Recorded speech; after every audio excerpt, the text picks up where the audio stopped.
Hi there, welcome to Guy Stuff. My name is PJ. Today I'm going to be talking to you about something called Scrimshaw.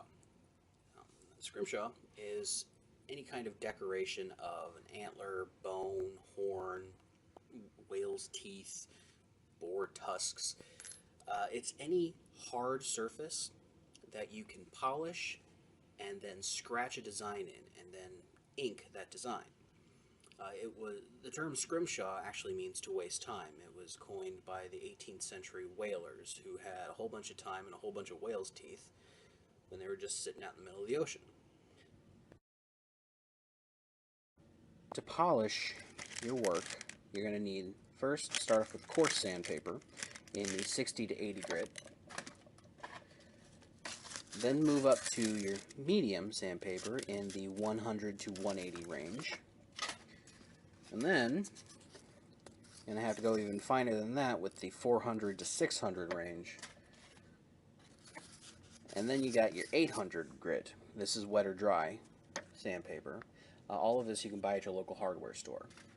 After you're done with the sandpaper, you either get yourself a jeweler's cloth, or what I do is I've got a stick of jeweler's rouge. And you just rub it on a piece of leather, and then you take the piece of work and you rub it across that rouge. And that gives a beautiful mirror finish. Here I have a pin vise with a sewing machine needle in it. You also could use a leatherworking awl, or even a seam ripper. One of the good things about Scrimshaw is there's no real wrong way of doing it. You can use any tool that works for you, and if you do it for any period of time, you're going to make your own tools anyway. So as long as it's hard enough to scratch into the surface of what you're working on, it's a decent enough tool. Once you've got your piece all nice and polished, you've got your tool, then you start scribing.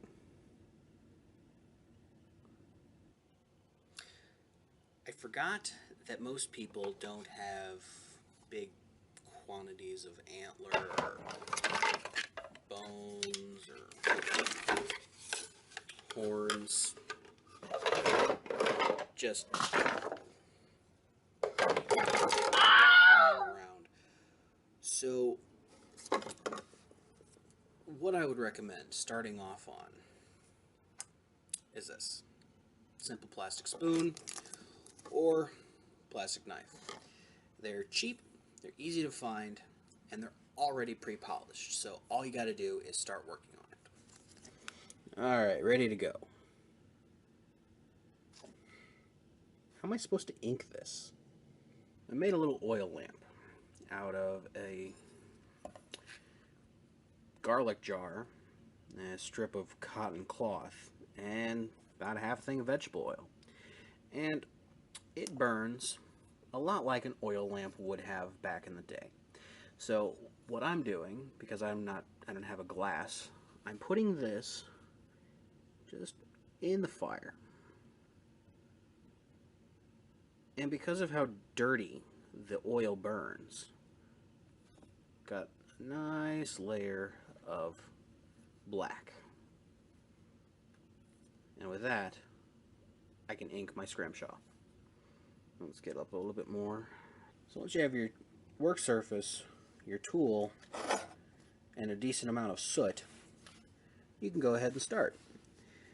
And all you have to do is make tiny scratches into your work surface. And you could do scratches or you can do points. It doesn't really matter as long as you're digging into the smooth surface. And with enough patience, you can get some incredibly detailed work. And then you get some on your finger and you rub it in, and you're left with the area you scribed and you stippled. So one thing you have to remember when working with bone and antler as well as ivory is that there is a core inside of each one that is very porous. And if you sand or grind down into that porous core, your work is almost guaranteed to be ruined. You're not going to be able to use that piece because you need to get a nice glass-like finish on the piece in order to get a good scrimshaw pattern. These types of materials are very hard, so you need to make sure that your tool is strong enough to actually dig into that material. If you have a very flimsy needle on there, it's just going to snap off and you're not going to get a very good pattern. You could use little files and dig into it. Just as long as the material that you're using is not stronger than your tool, you'll be fine. On the softer side is horn. Now, you can't really do much except for decorative carving down here on this darker bit, but up here where it's white, you can do some really beautiful work for a powder horn. But what you have to remember with horn is it's got fibers that run the entire length of the horn. It's like a big fingernail. So if you are stippling, you have to make sure that you're pushing down extra hard because the fibers, they want to close back up and self-heal. Or you could just use an X-Acto knife and carve into it a little bit more than just scratching the surface. Now, to protect your final work, you're going to want to submerge this for at least a few days in something like mineral oil. You don't want to use a organic oil like neat's foot or vegetable oil because they're acidic and they'll break down the bone or the antler or whatever you used. Then you can use polyurethane or paste wax, seal it really well, and then you can cut it down, make jewelry, make an inlay, do whatever you really want with it. Okay, so here's the part of the video where I have to be responsible. While you can get as much antler or horn or bone as you want, you can buy it online at festivals, wherever you want to get it. You can go and take it yourself from animals. Ivory, on the other hand, is a very tightly regulated commodity. You have to make sure that any ivory that you are looking to purchase is legal. I don't want anybody to get in trouble because of some guy on YouTube saying, hey, yeah, let's go have fun with some ivory. Always check to make sure of your local laws regarding ivory usage.